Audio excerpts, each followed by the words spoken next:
गीता में अर्जुन को स्वयं भगवान कह रहे हैं कि उस परमेश्वर की शरण में जा, उसके लिए उन संतों के पास जा जो तत्वदर्शी हो।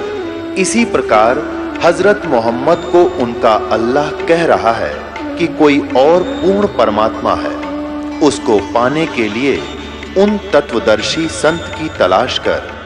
वो प्रभु कौन है, ये जानने के लिए कृपया अवश्य सुनिए जगत गुरु तत्वदर्शी संत रामपाल जी महाराज के अमृत वचन। ये यजुर्वेद है और महर्षि दानव सरस्वती द्वारा अनुवादित है। ये इसका लेखक नहीं है, वो वेदों का केवल अनुवाद करता है। ये देखिएगा, प्रकाशक है सार्वदेशिक आर्य प्रतिनिधि सभा 2/5 महर्षि दानव भवन, रामला मैदान, नई दिल्ली। यजुर्वेद आर्य भाषा भाष्य संपूर्ण 40 अध्याय महर्षि दानव सरस्वती कृत। मुद्रक reference offset printers 1510 Pataudi house Daryaganj नई दिल्ली। फोन नंबर इतने। अब इसके 36वें अध्याय में, इसके 36वें अध्याय में आप देखिएगा, ये 36वां अध्याय है। अथ 36 मैंने 36वां अध्याय आरंभ। इसमें लिखा है कि ऋचम वाचम परपदे मनो यजु परपदे। अब यहां यजु शब्द लिखा है, इसका 2 अपसर्ग लगा रखे बस। अब अनुवाद करता जब बुद्धिमान होगा उसको लिखना पड़ेगा, इसलिए यजुर्वेद के विषय में जानकारी है। यदि यजु का अर्थ कर दे कुछ और ही, जैसे उन्होंने कवि का अर्थ सर्वज्ञ कर दिया, मेधावी कर दिया, तो लेकिन वो जहां यहां यजु का अर्थ कुछ और कर दे तो यजुर्वेद को कैसे पहचानेंगे। यजुर्वेद अध्याय नंबर 36 का मंत्र 1 है यो। और यहां देखिए स्वामी दानव जी ने इसका अनुवाद बिल्कुल जैसे करना चाहिए, मतलब अर्थ यही किया यजु का, और तो बाकी बात की बातें। यजु का अर्थ लिख दिया यजुर्वेद को। यजुर्वेद लिखना पड़ा और चाहिए था। अगर यहां लिख दें, इसका अनुवाद कर दें, यजु का अर्थ है यज्ञ स्तुतियां। यजु माने कि यजु यज्ञ स्तुतियां जिसके अंदर हों, लेकिन वो पुस्तक लिखना पड़ेगा कि वो यजुर्वेद है। अगर हम यजु भी बोले, इसको यजुर भी बोले तो भी यजुर्वेद का बोध होगा। इसी प्रकार, और यहां देखिए 36, ये 36 अध्याय नंबर 36 का ये है वो जिसने ये गायत्री मंत्र बना के मूर्ख बना रहे दुनिया को। ये तीसरा श्लोक मंत्र है, ये तीसरा मंत्र है। भूर्भुवः स्वः तत्सवितुर् वरेण्यम भर्गो देवस्य धीमहि धियो यो न प्रचोदयात्। अब देखो इसका अनुवाद कैसा किया स्वामी जी ने। यहाँ सत्यार्थ प्रकाश में किसी की नकल कर रखी इन्होंने। यहाँ लिखा है, देखिएगा, हे मनुष्यों जैसे हम लोग, हे मनुष्यों जैसे हम लोग, और मनुष्य 2 आग्रह। अब देखो, अब भूर्भुवः स्वः का अनुवाद कर रहे हैं। ये भू माने कर्मकांड की विद्या और भुव माने उपासना खंड की विद्या और स्वः माने ज्ञानकांड की विद्या को संग्रह पूर्वक पढ़ के जो हमारी धारणवती बुद्धियों को प्रेरणा करे उस कामना के योग्य समस्त ऐश्वर्य के देने वाले परमेश्वर के उस इंद्रियों से न ग्रहण करने योग्य प्रोक्ष गुप्त सब दुखों के नाशक तेज स्वरूप। वर्ग का अर्थ है वो तेजों में शरीर युक्त है। इसने लिख दिया उस इंद्रियों से न ग्रहण करने योग्य प्रोक्ष सब दुखों के नाशक तेज स्वरूप का ध्यान करें। तुम लोग वैसा ही ध्यान करो। अब प्रसंग ये चल रहा है कि वो कबीर देव जो है, इन्होंने कवि को का आगे अर्थ कर दिया, सर्वज्ञ कर दिया। कवि को सर्वज्ञ होता है तो उसका अर्थ भी गलत करेंगे कवि का, या तो काव्यकार लिखो वो भी मान जाते हम। लेकिन यह परमात्मा की महिमा चल रही है तो वह कबीर देव है। जैसे यजु शब्द लिखा है वो यजुर्वेद की जानकारी है, अगर उसको हम यजु भी बोलें तो भी समझदार व्यक्ति कहेगा ये यजुर्वेद के बारे में जानकारी है। अब फिर देखिए वही ऋग्वेद मंडल नंबर 9, ये महर्षि दान सरस्वती द्वारा इसका अनुवाद है। इसमें यहां आ जाइए,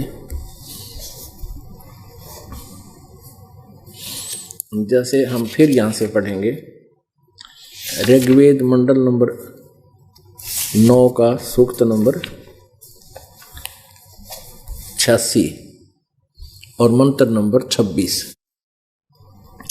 यज्ञ करने वाले यजमानों के लिए, यज्ञ माने धार्मिक अनुष्ठान करने वाले, यजमान माने भक्तों के लिए परमात्मा सब रास्तों को सुगम करता हुआ उनके विघ्नों को मर्दन करता है, उनके सब संकट टालता है और उनको पवित्र करता हुआ अपने रूप को, अब निराकार है तो रूप क्यों लिखा उसका, अपने रूप, सच्चाई छुप नहीं सकती, अपने रूप को सरल करता हुआ वह कांति में परमात्मा, यहाँ लिखना चाहिए वो कबीर देव, वो कबीर देव, हम उसको कबीर देव लिख देते हैं, वो हम उसको कबीर साहब, हम वह को वह बोलते हैं, जैसे वेदों को वेद बोलते हैं।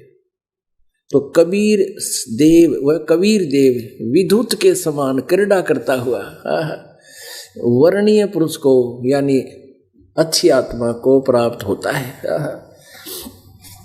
27 में स्पष्ट किया है कि वो जो परमात्मा, ऋग्वेद मंडल नंबर 9 सूक्त नंबर 86 के मंत्र नंबर 27 को पढ़ रहे हैं हम, कि जो परमात्मा ध्रुवलोक के तीसरे पृष्ठ पर विराजमान है। अब देखना, यह देखिएगा ऋग्वेद मंडल नंबर 9 सूक्त नंबर 82 के मंत्र नंबर 1 में इसमें स्पष्ट लिखा है कि सर्वोत्पादक प्रभु, प्रकाश रूप, सद्गुणों की वर्षा करने वाला, पापों के हरण करने वाला, वह राजा के समान, वह राजा के समान दर्शनीय है, समान दर्शनीय है। और वह पृथ्वी आदि लोक लाखंतर के चारों ओर शब्दमान हो रहा है। वह वर्णीय पुरुष को जो दृढ़ भक्त है उसको पवित्र करता हुआ प्राप्त होता है। उस जिस प्रकार विद्युत स्नेह वाले स्थानों को आधार बनाकर प्राप्त होता है। आगे देखो 2 पे, उद्देश्य क्या होता है? हे परमात्मन, उपदेश करने की इच्छा से आप महापुरुषों को प्राप्त होते हो और आप अत्यंत गतिशील पदार्थ के समान हमारे आध्यात्मिक यज्ञ को प्राप्त होते हो, यानी जैसे बहुत तीव्र गति से आते हो। आप कबीर देव हैं, यहाँ लिखना चाहिए। कवि यजु का अर्थ अगर कोई कर दे तो कैसे पहचानेंगे? यजुर्वेद के बारे में जानकारी है, यहाँ लिखना था आप कबीर देव हैं। हम उसको कबीर साहब कहने लगे। कबीर साहब, साहब कहो, देव कहो, परमात्मा को, परमेश्वर को। आप हमको सुख दें, प्रेम भाव को उत्पन्न करते हुए पवित्रता को उत्पन्न करें। अब इसी के ऋग्वेद मंडल नंबर 9 के सूक्त नंबर 20 के मंत्र नंबर 1 में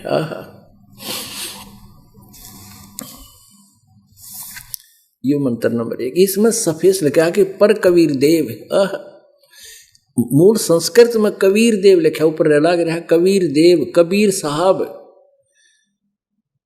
यहां देखो वह परमात्मा, कवि लिख दिया, कवि का मेधावी अर्थ कर दिया, अर्थ बना इसका। वह परमात्मा कबीर देव है, सबका रक्षक है, बुद्धिमानों की तृप्ति के लिए ज्ञान को देता है, सहनशील है और संपूर्ण दुष्टों को संग्राम में तिरस्कृत करता है।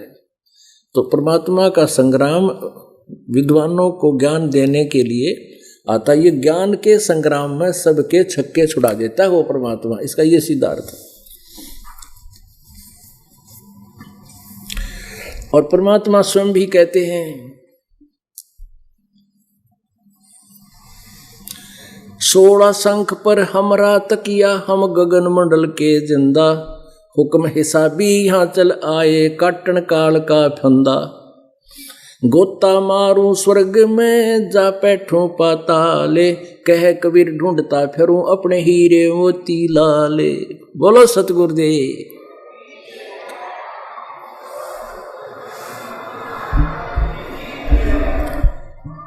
अब आपके समक्ष सभी पवित्र सदग्रंथों ने यह सिद्ध कर दिया कि परमात्मा सशरीर है, उसका नाम कबीर है, और वो वही है जो सतलोक से चलकर बनारस में धानक रूप में रहा, जुलाहे रूप में रहा था। बोलो सतगुरुदेव की जय।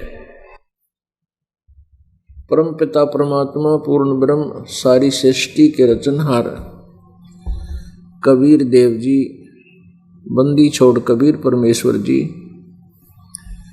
अपने उस सतलोक से चलकर, अमरलोक से, अमर धाम से चलकर यहाँ पृथ्वी लोक पर काल के लोक में आते हैं। अपनी प्यारी आत्माओं को यथार्थ ज्ञान से परिचित करवाते हैं। जो परमेश्वर के वचनों पर विश्वास कर लेते हैं, उनके द्वारा बताए गए भक्ति मार्ग पर लग जाते हैं, उन पुण्यात्माओं के सर्व कष्ट वो परमात्मा दूर कर देते हैं और उनका मोक्ष करके सतलोक ले जाते हैं। परमेश्वर कबीर जी कहते हैं, अमर करूं सतलोक पठाऊं, ताते बंदी छोड़ कहाऊं।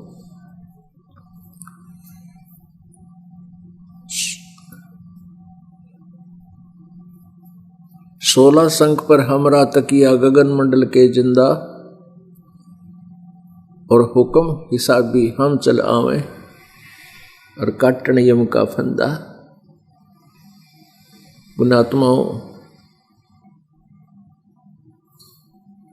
आप जी, हम सभी एक प्राणी हैं, जीव हैं, और जीव की बुद्धि इस काल ने इतनी सीमित कर दी है कि हमने अपनी संतान संपत्ति के अतिरिक्त कुछ भी नजर नहीं आता। और हम प्रतिदिन ये भी देखते हैं कि बड़े बड़े सेठ साहूकार, बड़े बड़े उच्च पोस्ट के मंत्री, प्रधानमंत्री, पल में किसी न किसी कारण से वो मृत्यु को प्राप्त होकर सब कुछ यहीं छोड़कर चले जाते हैं। उसके उपरांत फिर हमें कभी चिंता नहीं बनती, डर नहीं बनता कि हमारे साथ भी ऐसा होगा। ऐसा कारण क्या है? जैसे कोई नशे में हो, किसी ने नशा कर रखा है, शराब पी रखी है या भांग पी रखी है, और उसको कोई कहता रहे कि तेरे घर में चोरी होगी, वो ऐसे सुन लेगा, चोरी होगी, बस सुन लेता है, लेकिन उसका दर्द ना होता, नशा जिसको है। और यदि कोई होश हवास में व्यक्ति है और उसको ये पता लग जाए कि तेरे घर में चोरी होगी, बस घनी ना कहने की जरूरत, आवश्यकता ही नहीं, उसको एक बार पूछ सकता है क्या कितना नुकसान हो गया, ये पूछ सकता आदमी उससे।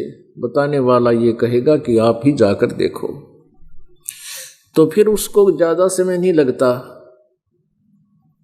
उस चोरी कैसे होगी, कितनी होगी, और भविष्य में उसका क्या बचाव होगा, ये वो तुरंत प्रयत्नशील हो जाता है। तो हमारे ऊपर इस काल ने इन त्रिगुणमयी माया का इतना दुष्प्रभाव कर रखा है कि हमारे ऊपर ये इनका तीनों गुणों का, रजगुण ब्रह्मा, सतगुण विष्णु, तमगुण शिव जी की, इस त्रिगुणमयी माया से हम इतने प्रभावित हैं, इतना कुछ हम देख रहे हैं, फिर भी हमें चिंता विशेष नहीं बनती। और यदि किसी को कोई ऐसी घटना घटती है और कोई प्रेरित भी होता है तो वो फिर काल के द्वारा, इस ब्रह्म के द्वारा, इस ब्रह्मांड के स्वामी के द्वारा वो फिर भ्रमित कर दिया जाता है, उसको गलत साधना पर लगा दिया जाता है। क्योंकि काल के दूत, काल के एजेंट, ये संत गुरु नकली, इसने बहुत गने बना रखे हैं। एक प्राणी परमात्मा की चाह में, तड़फ में किसी भी कारण से, कोई घटना से, दुर्घटना से या किसी के ज्ञान वचन सुनने से वो प्रेरित हो जाता है। प्रेरित होकर के फिर वो उसका समाधान खोजने के लिए सोचता है बाहर जंगलों में मिलेगा। वो पहाड़ों पर, गुफाओं में, जंगलों में, जहां वो डरे ढोरे होते हैं संत, व्यर्थ साधना कर रहे होते हैं, शास्त्र विधि त्याग का मनमाना पूजा कर रहे होते हैं, लोक वेद से वो परिपूर्ण होते हैं, वो घर से निकला हुआ प्राणी उनके जाल में काल द्वारा फंसा दिया जाता है। फिर वो प्यारी आत्मा उन्हीं के द्वारा सुने हुए उस ज्ञान में इतना रंग जाता है और वैसी ही साधना करके काल के जाल में फंसा रहता है। गीता जी अध्याय नंबर 16 के श्लोक नंबर 23 में कहा कि शास्त्र विधि को त्याग कर जो मनमाना आचरण करते हैं उनकी न तो गति होती है, न उनको कोई सिद्धि होती है और न ही उनको कोई सुख होता है। अब शास्त्र अनुकूल साधना कौन सी है? सबसे बड़ी समस्या हमारे सामने ये आ चुकी है कि हम ये कैसे निर्णय करें कि ये साधना शास्त्र अनुकूल है। पहले तो हमने वो शास्त्र सदग्रंथ सेलेक्ट करने पड़ेंगे। पहले हमने उन सदग्रंथों को जानना पड़ेगा जो सदग्रंथ हैं और जिनको हमने, जिनके अंदर लिखे विवरण को हमने पालन करना है। वो हैं पवित्र चारों वेद और पवित्र सूक्ष्म वेद अर्थात सच्चिदानंद घन ब्रह्म की वाणी यानी कबीर वाणी। ये हमारे लिए एथेंटिक सदग्रंथ हैं,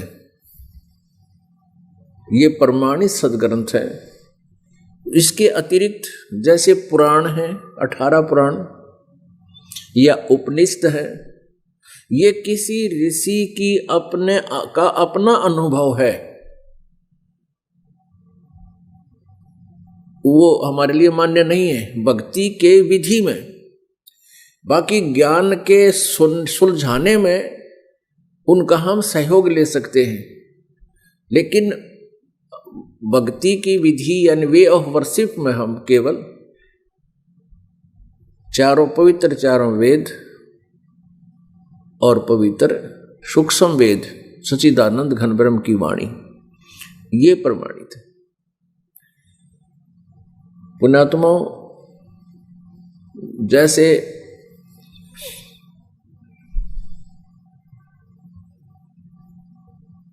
किसी भी मजहब धर्म में आप देखिएगा,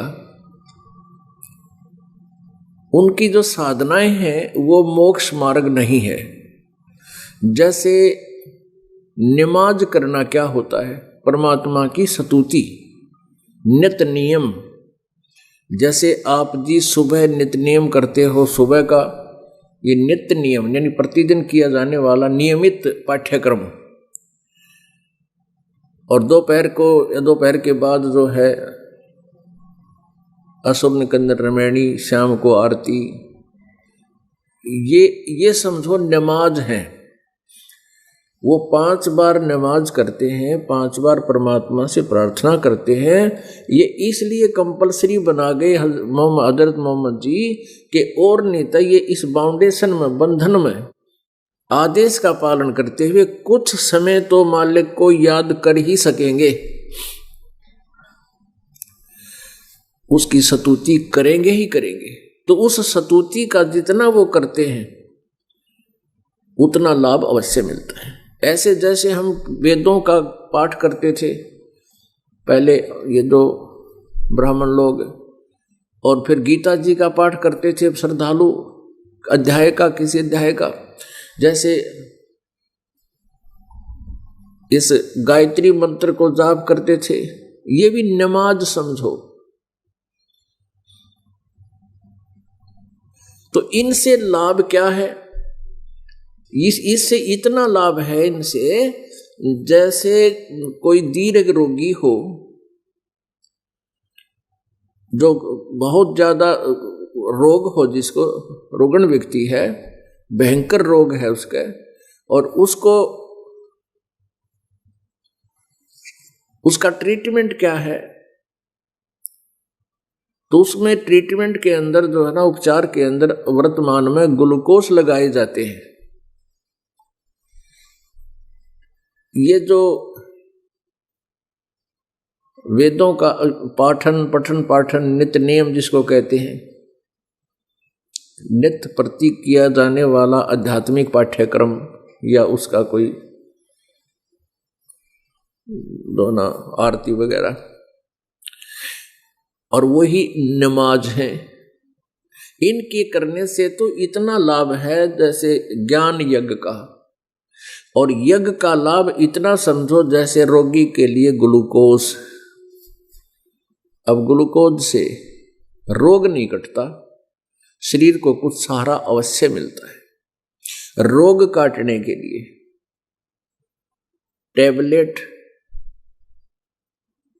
और इंजेक्शन ये अलग से होते हैं जो रोग नाश करते हैं। तो इसी प्रकार अब नमाज जो करते हैं वो काल ब्रह्म के द्वारा हजरत मोहम्मद जी को दी गई 5 स्तुति हैं। ऐसे ही वेद और गीता उस काल ब्रह्म के द्वारा दिया गया ये ज्ञान है। तो इनमें से कोई अंश निकाल कर कोई एक अध्याय को सिलेक्ट कर लेता है, कोई किसी अध्याय को उसको कंठस्थ याद कर लेता है, प्रतिदिन उसकी आवृत्ति करता है, गायत्री मंत्र का पाठ करते हैं, और भी वेद के कई श्लोकों को याद करके उसको प्रतिदिन उनका अध्ययन करते हैं, उनकी आरती टाइप में डेली उनको आवृत्ति करते हैं। तो ब्रह्म सतर की ही वाणी है, ब्रह्म सतर का ही उसमें शक्ति है, मिलेगी आपको, लाभ मिलेगा। और एक सच्चिदानंद घन ब्रह्म की वाणी, और उससे हम उस परम अक्षर ब्रह्म के द्वारा दिए गए ज्ञान के उस वाणी का यदि हम नित्य नियम करते हैं, उस वाणी से हम नमाज करते हैं, उससे और अधिक लाभ मिलेगा, उससे ज्यादा कई गुना लाभ मिलेगा।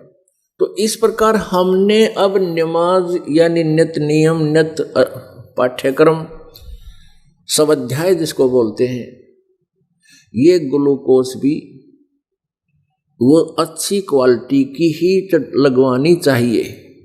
यानी हमने अपने परमात्मा की अमृत वाणी को ही एज ए नमाज, एज ए नित्य नियम प्रयोग करने से ज्यादा लाभ होगा, उसको करना चाहिए।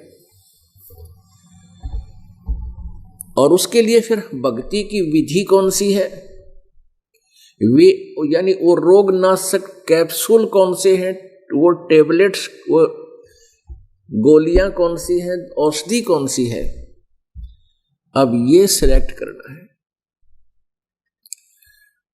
अपनात्माओं, अभी आपको बताया कि जैसे पुराण है, पुराणों का ज्ञान इन फरिश्तों द्वारा, ऋषियों द्वारा, देवताओं द्वारा दिया गया है। इन पुराणों में जो ज्ञान है, उस ज्ञान को हम न तो ज्ञान से हमारा लिंक नहीं भक्ति विधि में, उससे केवल हमने वे ऑफ वर्शिप देखनी है कि वो क्या साधना करते थे। अब किसी में एक जो ये मंत्र है आपको दिए गए हैं, जो दास आपको प्रथम मंत्र देता है, जिसमें 7 नाम हैं, तो उनमें से आप देखिएगा श्री शिव पुराण में, श्री विष्णु पुराण में और श्री दुर्गा पुराण में श्री ब्रह्मा पुराण में, उनमें से कोई एक मंत्र का जाप करता है, कोई तो केवल ओम का जाप करता है, और कोई हरम, जिसको हरियम कहते हैं हम, और कोई केवल एक ही नाम का जाप करते हैं, किलम किलम किलम, वो किलियम जो हम बोलते हैं आपको। तो पुण्यात्माओं, ये जो है, जैसे हम एक कोई गाड़ी है, कार है, कोई तो एक टायर को लेकर घुमाता फिर रहा है, हट जाओ मेरी गाड़ी आ रही है, वो तो बालक खेल रहे हैं उनसे। कोई स्टीयरिंग लेकर निकाल रहा है, कहता हट जा गाड़ी आ गई, मैं कार चला रहा हूं, बालक खेल ला करें जैसे। तो इन संतों ने, इन ऋषि महर्षियों ने और इन गुरुओं ने, देवताओं ने ऐसा ही खेल खेला है। इन सभी पार्ट्स को मिलाकर वो गाड़ी बनती है और फिर वो गाड़ी ठीक चलती है। तो इस दास ने, परमात्मा ने कृपा की, आध्यात्मिक इंजीनियर बनाया, आध्यात्मिक डॉक्टर बनाया। तो राम नाम की गाड़ी भी दास ने तैयार कर रखी है, बिल्कुल ओके, सब पार्ट्स मिला के। हमारे सदग्रंथों में जेन्युइन पार्ट्स हैं, जेन्युइन बिल्कुल, लेकिन उनको हम मिला नहीं सके, उनसे हम गाड़ी नहीं बना पाए थे अभी तक। तो इस प्रकार ये हमारा भक्ति क्रम सफल नहीं हो रहा था और हमारा मानव जीवन भी व्यर्थ हो रहा था। तो वो मंत्र हमने प्रथम वेदों से, यानी वेदों से, और क्योंकि वेदों को साथ दास इसलिए ले रहा है क्योंकि वेद भी पूर्ण परमात्मा द्वारा दिया गया ज्ञान है, और वेदों को इस काल ब्रह्म के कंप्यूटर अंतःकरण में, इसके हर्ट में डाल दिया गया था, और वहां से फिर इसी से बाहर निकलवा दिया। जैसे किसी का उल्टी गिर जाया करो, उसके बस की बात नहीं।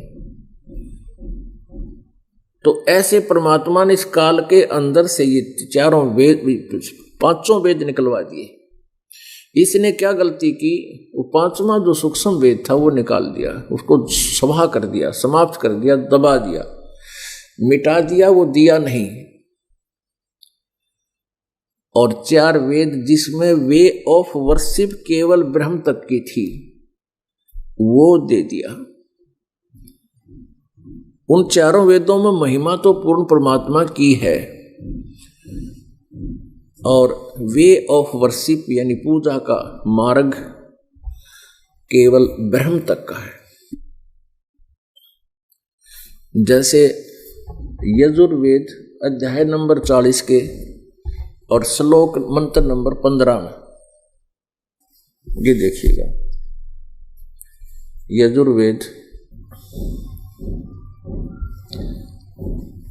इसके अध्याय नंबर 15 पर चलते हैं।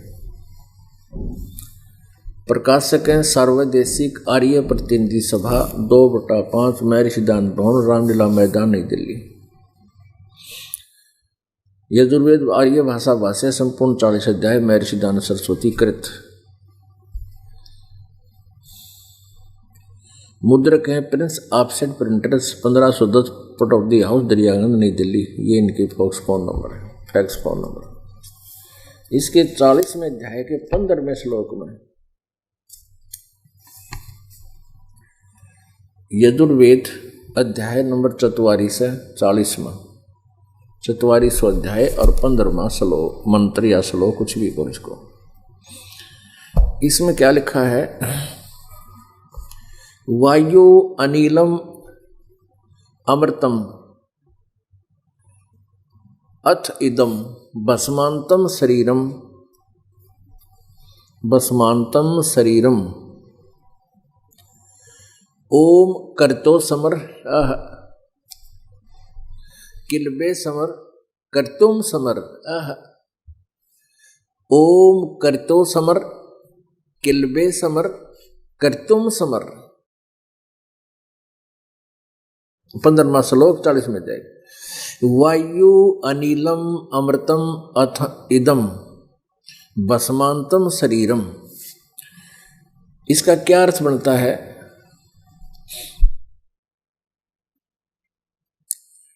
साधना करने वाले प्राणी का स्थूल शरीर, जो स्थूल शरीर में है, जब वो अंत होता है उस समय उसका जो शरीर, उसके अंदर सूक्ष्म शरीर होता है, वो उसमें अमरत्व हो जाता है, यानी उसको अमरत्व प्राप्त होता है। कितना होता है? क्योंकि जिस मंत्र से हम जितनी कमाई करेंगे उतनी ही पावर, उसकी उतनी ही शक्ति हमारे में प्रवेश होगी। तो इसमें कहा कि ओम करत्यो समर और किलबे समर करत्युम समर। ओम नाम का जाप काम करते करते, करतो माने काम करते करते सिमरण कर, और किलबे माने किस, बिल्कुल किलबलाहट कहते हैं ना, ये किलबलाहट माच गई, बहुत कसक के साथ, यानी विशेष कसक के साथ स्मरण कर, और मनुष्य जीवन का प्रथम कर्तव्य जानकर कर्तव्य समर। अब इसने कैसा अनुवाद किया है महर्षि दानंद जी ने? हे कर्म करने वाले जीव, कर्तो माने कर्म करने वाले, इसका अर्थ बनता है, अच्छा तू शरीर छूटते समय, शरीर छूटते समय ओम, इस नाम वाची ईश्वर को स्मरण कर। देखो इन्हें कहेगा पता था को नहीं, अब इसमें सीधा लिखा है ओम का स्मरण कर। और ये स्वामी जी कह रहे हैं शरीर छूटते समय ओम, जिसका ओम नाम है ना, जिसका ओम नाम है उस भगवान का स्मरण कर। ओम का नहीं, ओम जाप नहीं करना, उसका केवल जिसका ओम नाम है, इस नाम वाची, यो ओम लिखा ना ओम, इस ओम नाम वाच्य जिसका यो ओम नाम है, उस ईश्वर को स्मरण कर। इस नाम वाच्य ईश्वर को स्मरण कर, नाम वाच्य, यानी यहां लिखना था इस ओम का स्मरण कर।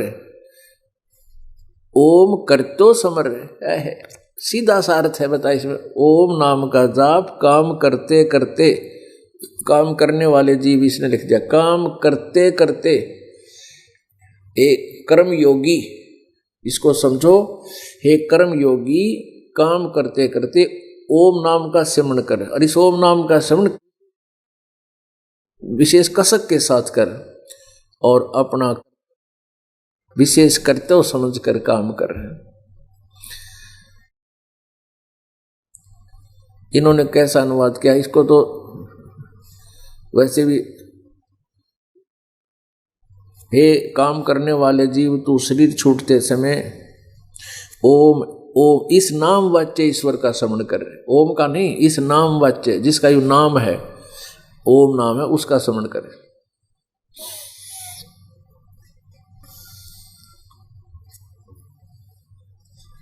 अपने सामर्थ्य के लिए परमात्मा और अपने स्वरूप का के स्मरण करे। अपने किए का, कर्तव्य माने किए का स्मरण कर। ये संस्कार, वायु धनज्यादि वायु अनिलम कारण रूप, वायु को कारण रूप वायु, अमृतम अविनाशी कारण को धारण करता हुआ, अतः इसके अंतर यह शरीरम नष्ट होने वाला सुखादि भस्म आश्रय शरीर भस्म, तब अंत में भस्म हो जाने वाला, ऐसा जानो। अपने आत्माओं, इसका सीधा सा असर बनता है कि वेद में ओम नाम के अतिरिक्त किसी भी मंत्र के जाप का प्रावधान या आदेश नहीं है। ओम नाम का जाप फाइनल है, और ये मंत्र वेदों में है, ये हमारे प्रमाणित सदग्रंथ। इसके अतिरिक्त यदि किसी ऋषि ने कोई जाप अपने मनमुखी साधना की है किसी मंत्र की, तो उस मंत्र का जाप मोक्षदायक नहीं है, उसको हमने नहीं जपना, उसको यूज नहीं करना, क्योंकि वो शास्त्र विरुद्ध साधना है। ये पवित्र श्रीमद् भगवत गीता, ये इन चारों वेदों का सारांश है, और इसमें संकेत दे रखा है उस परम अक्षर ब्रह्म की भक्ति का सांकेतिक है, वो क्लियर नहीं है। उसके लिए ऑप्शन छोड़ रखा है कि उसके विषय में तत्वदर्शी संत ही बता सकते हैं। वेद ज्ञान दाता, गीता ज्ञान दाता, वो ब्रह्म उस यथार्थ भक्ति मंत्र से परिचित नहीं है, केवल अपने सत्र का ज्ञान वो सही बता रहा है कि मेरा ओम नाम है, इसका जाप करो। देखिए श्रीमद् भगवत गीता, गीता प्रेस गोरखपुर से प्रकाशित है। इसके अध्याय नंबर 8 के और श्लोक नंबर 13 में ये देखिएगा। श्रीमद् भगवत गीता, जयदयाल गोविंद का इसके अनुवादक हैं। अध्याय नंबर 8 और मंत्र नंबर 13। ओम इति एकाक्षरम ब्रह्म व्यवहारन माम अनुसमरन ये पर्याति तजंदेहम स याति परमाम गतिम। माम ब्रह्म, मुझ ब्रह्म का, ओम इति एकाक्षरम, ओम यह एक अक्षर है, और व्यवहारन यानी उच्चारण करके अनुसमन करता हुआ, जो पर्याति तजंदेहम शरीर छोड़कर जाता है, सह याति परमाम गतिम, वह इस ओम से मिलने वाले जो अमरतव है, जितना सथाई तव इस ओम से मिलेगा, उस परम गति को प्राप्त होता है। इन्होंने कैसा अनुवाद किया है, यहां से शुरू होता है। ये इकट्ठा करके इन्होंने 12 और 13 का, जो पुरुष ओम ओम ओम, ये ठीक किया, इसने अनुवाद ठीक किया है। दान दन तो कुछ भी नहीं करना आवा था, मैं ऋषि दान उसको नहीं ज्ञान था वेदों का बिल्कुल भी। इस एक अक्षर ओम, पीछे पढ़ लिया, ओम इस एक अक्षर रूप ब्रह्म को व्यवहार करता हुआ मुझ निर्गुण ब्रह्म का। ये कोई बात है, यह लिखना था मुझ ब्रह्म का, यहाँ निर्गुण ब्रह्म लिख दिया इसने। अरे सीधा लिख रखा ब्रह्म माने ब्रह्म, माम माने मुझ, मुझ ब्रह्म का। ओम पीछे लिखा ओम यह एक, इति माने यह एक अक्षर है, एक अक्षर है ओम। उच्चारण करता, जो ब्रह्म को उच्चारण करता हुआ मुझ निर्गुण ब्रह्म का श्रवण करता हुआ शरीर त्याग कर जाता है, वह पुरुष परम गति को प्राप्त होता है। अपने आत्मा वेदों में, गीता जी में बहुत ही निर्णायक और तर्ती वाइज ज्ञान दिया हुआ है। गीता जी अध्याय नंबर 8 के श्लोक नंबर 1 में अर्जुन ने प्रश्न किया कि परमात्मा, आपने जो 7वें अध्याय के 29वें श्लोक में जिस तत्व ब्रह्म की जानकारी दी है कि उस ब्रह्म को, तत्व ब्रह्म को जान कर और पूरे आध्यात्मिक ज्ञान से जो परिचित हो जाता है और सभी कर्मों से जो परिचित हो जाता है, वो केवल जरा और मरण से छूटने का ही प्रयत्न करता है। तो वो तत्व ब्रह्म क्या है? 8वें अध्याय के प्रथम मंत्र में ये पूछा है, किम तत्व ब्रह्म पुरुषोत्तम, वो तत्व ब्रह्म कौन है? तो इसका उत्तर 8वें अध्याय के 3रे मंत्र में गीता ज्ञानदाता ने कहा है, वो परम अक्षर ब्रह्म है। यानी गीता ज्ञान दाता से कोई अन्य, वो परम अक्षर ब्रह्म है। और फिर गीता जी अध्याय नंबर 5 और 7 में गीता ज्ञान दाता कहता है, मेरा जो सिमरन करता है वो मुझे प्राप्त होता है। ओम मेरा नाम है, मुझ ब्रह्म का ओम मंत्र है। ये 8वें अध्याय के 13वें श्लोक में क्लियर कर दिया। फिर 8वें गीता जी के 8वें अध्याय के ही 8, 9 और 10 3 श्लोकों में उस तत्व ब्रह्म यानी परम अक्षर ब्रह्म की साधना के विषय में कहा है कि जो उसकी साधना करता है और उसके साधना का कौन सा मंत्र है, वो तत्वदर्शी संत बताओगा। गीता जी अध्याय नंबर 4 के श्लोक नंबर 34 में कहा है कि गीता जी अध्याय नंबर 4 के श्लोक नंबर 34 में कहा है कि उस तत्व ज्ञान को, कौन से को, जो चौथे अध्याय के गीता जी चौथा अध्याय के श्लोक नंबर 32 में बताया कि जो सच्चिदानंद घन ब्रह्म की वाणी में विस्तार से लिखा गए हैं वो ज्ञान और वो मंत्र है, उसको तू तत्वदर्शी संतों से समझ, उनके दंडवत प्रणाम करने से, कपट छोड़कर प्रार्थना करने से, प्रसन्न करने से वो तत्वदर्शी संत तुझे उस परमात्म तत्व के बारे में जानकारी देंगे। तो उसके लिए कहा कि वो तत्वदर्शी संत बता सकते हैं उस परम अक्षर ब्रह्म के बारे में साधना का। और गीता जी अध्याय नंबर 17 के श्लोक नंबर 23 में कहा कि उस सच्चिदानंद घन ब्रह्म की प्राप्ति का, उसकी साधना के ये 3 मंत्र हैं, जिसमें ओम भी इंक्लूड है, क्योंकि 3 परमात्मा है। एक सरपुरुष ये ब्रह्म है जो गीता जी का ज्ञान श्री कृष्ण में प्रवेश करके दे रहा है, और एक अक्षर पुरुष है जो सातसंग ब्रह्मांड का स्वामी है, जिसके विषय में गीता जी अध्याय नंबर 15 के श्लोक नंबर 16 में क्लियर लिखा है सरपुरुष और अक्षर पुरुष के विषय में। और 17 में फिर परम अक्षर ब्रह्म के बारे में कहा गया कि उत्तम पुरुष है तू अन्य परमात्मा इति उदाहरते ये लोग तेरे मावी से विवर्ती अवय ईश्वर है। तो उसकी साधना का 17वें अध्याय के 23वें श्लोक में है कि ओम तत्सत इति निर्देश है ब्रह्मण त्रिवेद समर्थ है। उस सच्चिदानंद घन ब्रह्म का यानी परम अक्षर ब्रह्म के सिमरण का केवल इस 3 मंत्र ओम तत्सत का सिमरण करने का निर्देश है। इति निर्देश है, निर्देश माने फाइनल फैसला, फाइनल ऑर्डर, नथिंग एल्स, ये निर्देश है। और वो त्रिविधि समर्थ है, 3 विधि 3 प्रकार से उसका सिमरण होता है, इतना संकेत उसने कर दिया। लेकिन काल इन मंत्रों को जानता नहीं, बता भी नहीं सकता, क्योंकि इसके बताने से उसका विनाश हो जाए, सारी प्राणी भाग जाए। तो तत्वदर्शी संत के लिए छोड़ दिया, क्योंकि ये ज्ञान जो वेदों का परमात्मा द्वारा दिया गया, इस काल को दिया। काल ने आगे बोला, जब काल गीता बोल रहा था तो भी परमेश्वर ने अपने रिमोट से ही इससे ये रियल जो है ज्ञान कहा दिया आखिर में, ताकि सच्चिदानंद घन ब्रह्म की वाणी जब हम पढ़ें तो इन प्रमाणों से हम उस सच्चिदानंद घन ब्रह्म की वाणी यानी कबीर वाणी पर विश्वास कर लेंगे। और जब हमें कबीर वाणी पर विश्वास हो जाएगा, फिर हमें किसी सदग्रंथ की आवश्यकता नहीं रहेगी।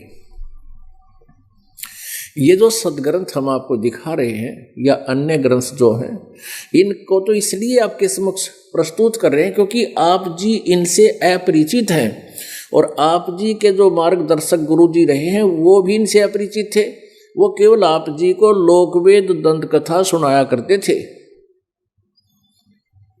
और मनमुखी मनमाना आचरण आपसे करवाते थे, मनमानी पूजाएं करवाते थे, जो गीता जी अध्याय नंबर 16 के श्लोक नंबर 23 में रिजेक्ट किया है कि शास्त्र विधि को त्याग कर जो मनमाना आचरण करते हैं उनको न तो कोई सुख होता है और न ही उनका कोई सिद्धि होती है और न ही वो उनकी गति होती है। और इन 3 चीज़ों के लिए हम भक्ति करते हैं। प्रथम सुख हो, फिर हमें ऐसी सिद्धि माने शक्ति हमारे अंदर आवे ताकि हम यहाँ के काल के लोग से हमारी आत्मा में इतनी पावर आ जाएगी, इतनी शक्ति हो जाएगी भक्ति की विधि से, भक्ति इस सत मंत्र से, कि हम यहाँ से जब चलेंगे हमें कोई रोक नहीं सकेगा, क्योंकि हम सबका फैसला करवा, सबका जो है ना ऋण उतारते हुए चलेंगे।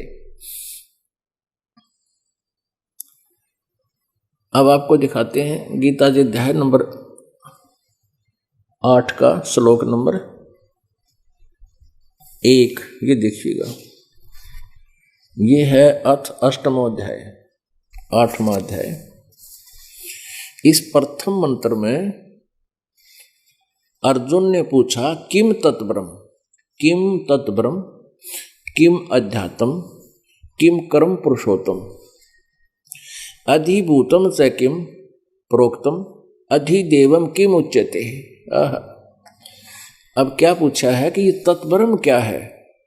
ये गीता जी अध्याय नंबर 7 के 30 मंत्र हैं, 29वें श्लोक में 29वें मंत्र में गीता ज्ञानदाता बता रहा है कि जरा मरण मोक्षाय माम आश्रित्य। माम आश्रित्य माने मैंने जो ज्ञान दिया है उस पर जो आश्रित हो गया कि तत्वदर्शी संत की खोज कर ले, और तत्वदर्शी संत फिर जो ज्ञान देगा उस तत्व ब्रह्म के बारे में सारे अध्यात्म ज्ञान को सही से समझाएगा। उसके पश्चात जरा मरण मोक्षाय माम आश्रित है। माम आश्रित है यानी मेरे पर आश्रित होकर इस वचन ज्ञान पर यतंती, ये जरा मरण मोक्षाय माम आश्रित है, मेरे ज्ञान मेरे द्वारा दिए गए अध्यात्म ज्ञान पर आश्रित होकर जरा मरण मोक्षाय। जरा माने बुढ़ापा, मरण माने मृत्यु से मोक्ष प्राप्ति के लिए ये यतंती, जो यतन करते हैं, जो परिश्रम प्रयत्न कर रहे हैं, ते ब्रह्म तत्विदु, वे तत्व ब्रह्म को जान चुके हैं, जानते हैं। ते ब्रह्म तत्विदु कृष्णम अध्यात्म कर्म चाखिलम।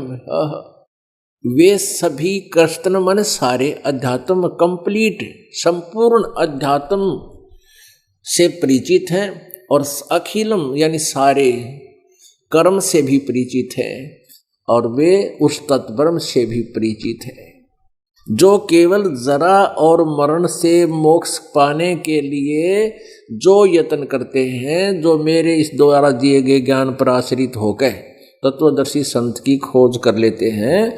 तो ते ब्रह्म तत्विदु कृष्णम अध्यात्म कर्म च अखिलम, सारे अध्यात्म कर्म, संपूर्ण अध्यात्म को और सभी कर्मों को तथा वो तत्व ब्रह्म को जानते हैं, समझ चुके हैं। अब इस तत्व ब्रह्म के बारे में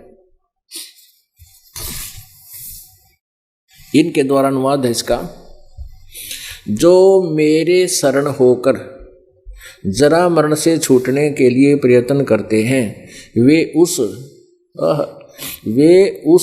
तत्व ब्रह्म, उस ब्रह्म को यानी तत्व ब्रह्म को उस ब्रह्म को, संपूर्ण अध्यात्म को तथा संपूर्ण कर्मों को जानते हैं। ये 30वां अध्याय है, 30वां मंत्र है। इसके बाद ये 8वां अध्याय शुरू हो जाता है, लास्ट में कहा है। तो तभी अर्जुन ने तुरंत प्रश्न किया कि प्रथम मंत्र में किम तत्ब्रह्म किम अध्यात्म किम कर्म पुरुषोत्तम अधिभूतम च किम प्रोक्तम अधिदैविम किम उच्यते। इसका उत्तर, हे पुरुषोत्तम तत्ब्रह्म, वह ब्रह्म क्या है, वो तत्ब्रह्म क्या है, इसका उत्तर इसने तीसरे मंत्र में दिया। 8वें अध्याय के तीसरे मंत्र, ये 8वां अध्याय चल रहा है, इसका तीसरा मंत्र है। गीता ज्ञानदाता कहता है परम अक्षर ब्रह्म है, वो परम अक्षर ब्रह्म है।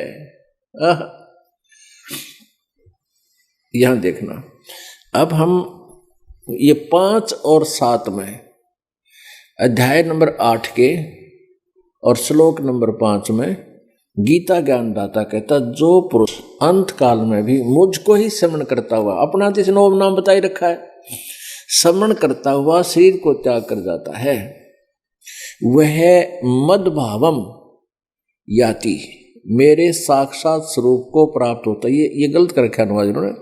मद्भावम माने मेरे भाव में, मेरे ही अंदर आसक्त हो जाता है, इसमें कोई संशय नहीं। और जहां आशा ता बासा होई। अब 6ठे में नियम बताया है कि ये नियम है कि जो अंत समय में हे कुंती पुत्र, यह मनुष्य अंत काल में जिस भी भाव को स्मरण करता हुआ, यानी उस परम अक्षर ब्रह्म के भाव में शरीर छोड़कर जाता उसको प्राप्त होता है। यानी जो भी जिसके भाव में शरीर छोड़कर जाता है, तो शरीर त्याग करता, उसको ही प्राप्त होता है। सदा तद भाव भावती, तद भाव भावती, उसी भाव से भावित रहता है। यानी जैसे हम हनुमान पुजारी हैं, मराएंगे जब तक हनुमान ने आस्था रह जाएगी, तो ऐसे ही हम तत्ब्रह्म के पुजारी हैं तो तत्ब्रह्म आस्था रह जाएगी। यदि हम ब्रह्म के पुजारी हैं तो ब्रह्म आस्था रह जाएगी। इसका ये नियम है। फिर 7वें बताता है कि इसलिए हे अर्जुन सब समय में मेरा स्मरण कर, यानी मेरे जाल में रहे और मेरा स्मरण कर और युद्ध भी कर। इस प्रकार मुझ में अर्पण किए हुए मन बुद्धि युक्त होकर तू निसंदेह मुझको ही प्राप्त होगा। अब स्पष्ट किया कि मेरे भाव में भावित रहेगा, मेरे गुणों से परिचित है और मेरा ही मंत्र करेगा तो स्मरण करेगा तो मुझे ही प्राप्त होगा। अब 8वें 9वें और 10वें में बताया है। 8वें में बताया है, इसका आगे बताते हैं।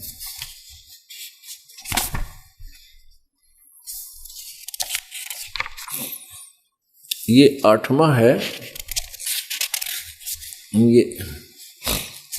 ये 8वां,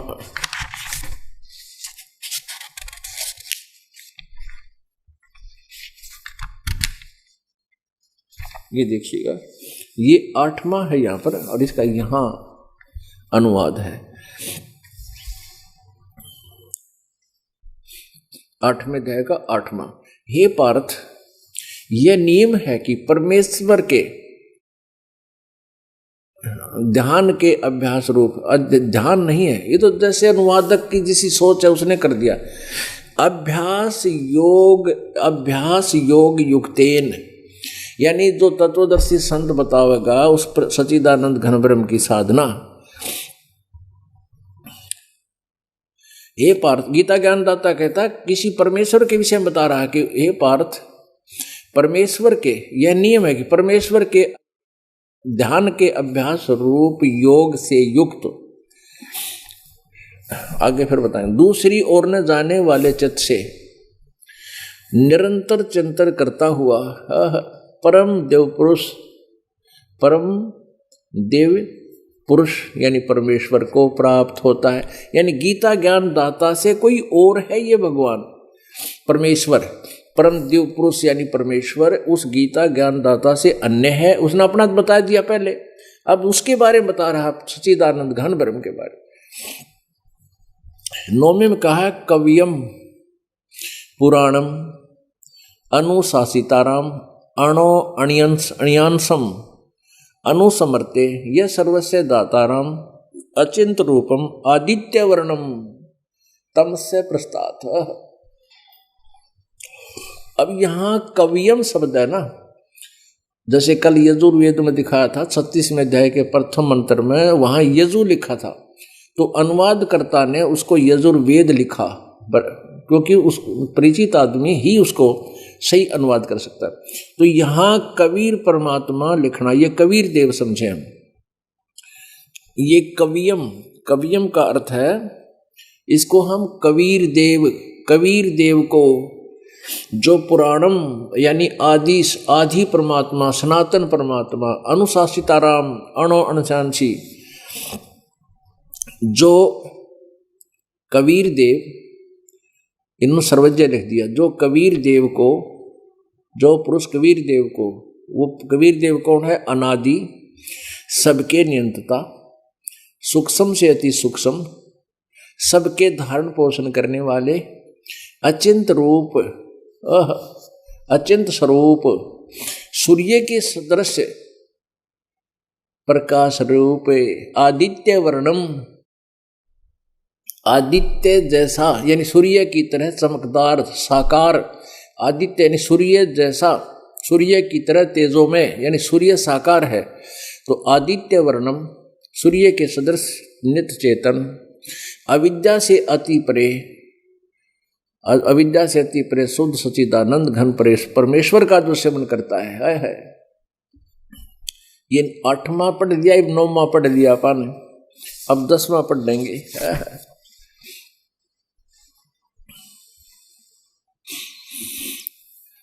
वह भक्ति युक्त पुरुष जो उस परमात्मा कबीर देव की जो साधना करता है सच्चिदानंद घन ब्रह्म की,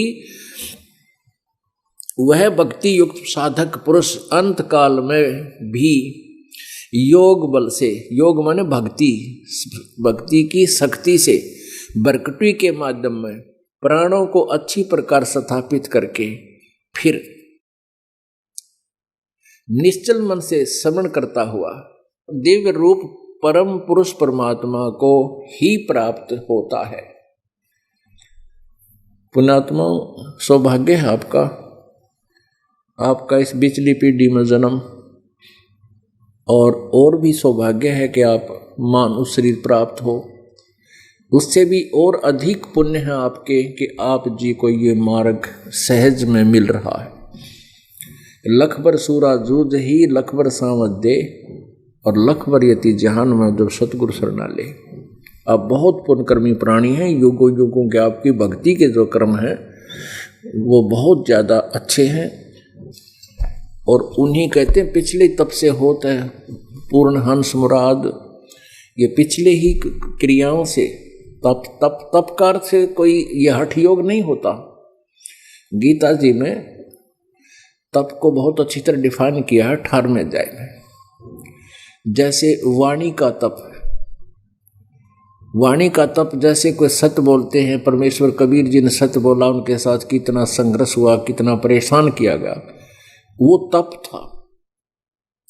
तो इसी प्रकार अपनी भक्ति कर्म में कोई बाधा करता है, उसके साथ हम संघर्ष करते हुए अहिंसा से हम उसके साथ जो संघर्ष कर रहे हैं, आगे चल रहे हैं, बढ़ रहे हैं, उल्टे नहीं हट रहे हैं, ये हमारा तप होता है। तो पिछले ही तप से होते हैं पूर्ण हंस मुराद। पिछले भक्ति कर्म से सिमरण करने में जो हमें कठिनाइयाँ आती हैं, किसी प्रकार का भी, जैसे हम चलते फिरते मन को रोकते हैं, तो ये भी हमारा तप है। तो ऐसे पिछले ही संस्कारों से आपको ये ज्ञान प्राप्त हो रहा है। अब आपको दिखाते हैं कि 17वें अध्याय के 23वें श्लोक में उस 3 मंत्र के जाप का प्रमाण है जिसके बिना मोक्ष कभी नहीं हो सकता। देखिए 17वां अध्याय, और यहां देखिएगा श्लोक नंबर 23। ओम तत्सत इति निर्देशः ब्रह्मणे तिर्विधः समर्थ ब्राह्मणा तेन वेदा च यगा च विहिता पुरा। ओम तत्सत इति निर्देशः ब्रह्मणे का अर्थ इन्होंने खुद यहाँ ठीक किया। ब्रह्मणे माने सच्चिदानंद घन ब्रह्म का, परम अक्षर ब्रह्म का जो सिमरण करता है वो 3 विधि से सिमरण होता है, और इसी का निर्देश है ओम तत्सत इति निर्देश है ब्रह्मण तिर्विधः समर्थ।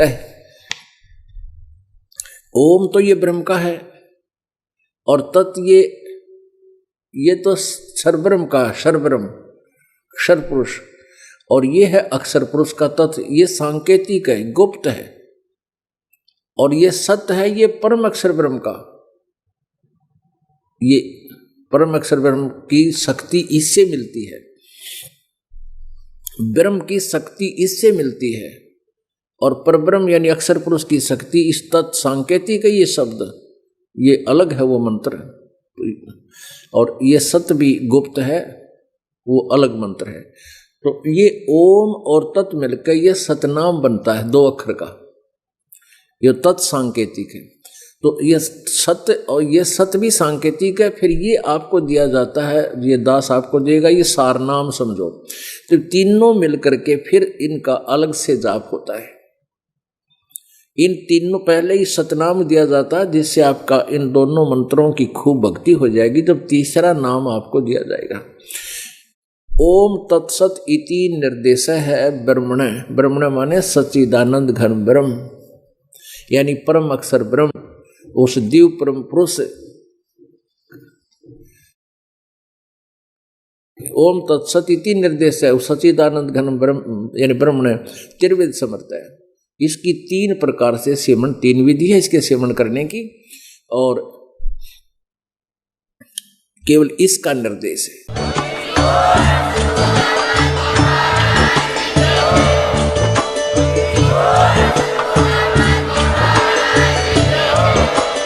आप सुन रहे थे जगत गुरु तत्वदर्शी संत रामपाल जी महाराज जी के मंगल प्रवचन। अधिक जानकारी के लिए विजिट कीजिए हमारी वेबसाइट www.jagatgururampalji.org। संत रामपाल जी महाराज जी के शुभ आशीर्वाद से पूरे विश्व भर में 500 से भी ज्यादा नाम दीक्षा केंद्र हैं, जिन पर संत रामपाल जी महाराज जी द्वारा ऑनलाइन निशुल्क नाम दीक्षा दी जा रही है। अपने नजदीकी नाम दीक्षा केंद्र का पता करने के लिए संपर्क करें 8222880541।